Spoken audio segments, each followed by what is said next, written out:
British Prime Minister Boris Johnson now admits that Britain has some problems after Brexit.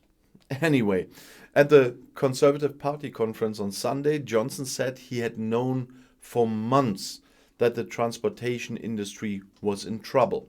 And Johnson even admitted that the problems could last into the Christmas season, and I would say even longer. Because of Brexit, many truckers left the country and returned to the European continent. In addition, the pandemic has led to a backlog of driving tests. Overall, there is currently an estimated 100,000 shortage of truck drivers in the UK.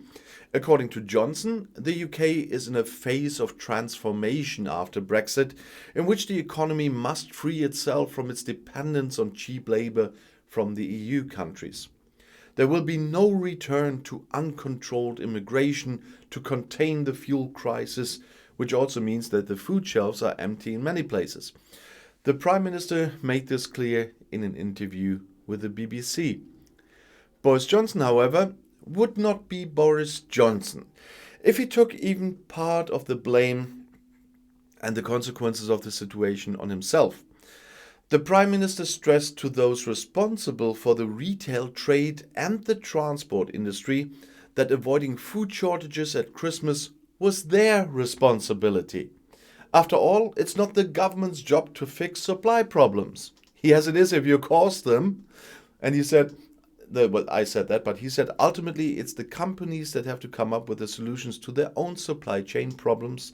The government cannot step in and fix every piece of the supply chain, Johnson told UK media. Seriously? Despite the bottlenecks, the British Prime Minister has so far refused to relax the immigration rules that have been tightened for EU workers since Brexit.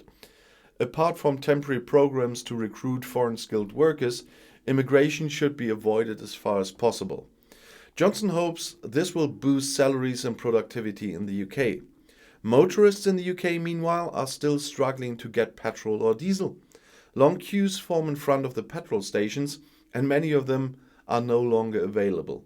The situation is particularly tense in London and the southeast of the country.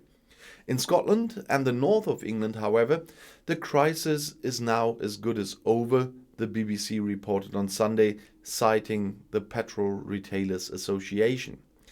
As of Monday, the UK has had the military engaged in dealing with the fuel crisis. Around 200 members of the army helped to transport petrol and diesel to filling stations. Operation Askelin focuses on London and southeast England, as a government spokesman said.